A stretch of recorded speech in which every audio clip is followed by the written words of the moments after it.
এই যে আমাদের বাড়িতে চিকেন চাপ হয়েছে আজকে। এটা শ্রী রান্না করেছে চিকেন চাপে। কেমন হয়েছে, কালারটা দেখে তোমাদের কেমন লাগছে অবশ্যই কিন্তু জানাবে। আর এই দেখো, এই যে বিরিয়ানিটা দেখো, দারুণ কালারটা লাগছে কিন্তু। বিরিয়ানির কালারটা দেখো কেমন লাগছে অবশ্যই বলবে। চিকেন বিরিয়ানি, আলু দেওয়া আছে, কালারটা দেখো খালি একদম বাচ্চার বিরিয়ানি। তারপরে হচ্ছে আমাদের কি বিরিয়ানি, আরও সমস্ত যে সমস্ত বড় বড় ফেমাস বিরিয়ানি দেওয়া আছে, আমেরিকান বিরিয়ানি দেওয়া, জানি না কতটা ভালো হয়েছে।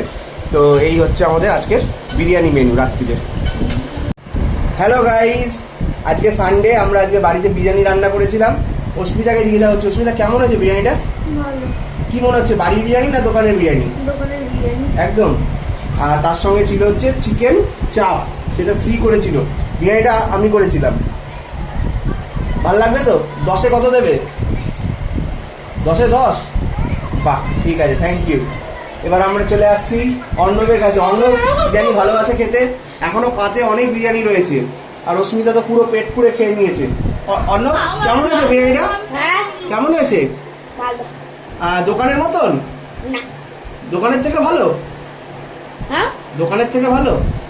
না, আরেকটু দেবে? হ্যাঁ দোকানের থেকে ভালো। আরেকটু দেবে? 10-এ কত দেবে তুমি? আউট অফ 10 কত নাম্বার দেবে এই বিরিয়ানিতে? 9 দেবে। আচ্ছা, 1 নাম্বার কেটে নিল আমার থেকে। ঠিক আছে, চলো তোমরা খাও। হ্যাঁ, নুনটা কম হয়ে যাবে। ওটা ঠিক আছে, নুনটা কম দিয়েছি কারণ যদি নুন বেশি হয়ে যেত সবাই বলতো নুন বেশি হয়েছে। তো চলো খাও, সবাইকে গুড নাইট। চলো, আজকে বিরিয়ানি করা হয়েছে বাড়িতে। মাম বলবে অস্মিতা দাস কেমন হয়েছে বলো? ভালো। খাওয়া হয়ে গেছে, অনেক পেট ভর্তি ছিল প্লেটে একদম। পেট ভর্তি।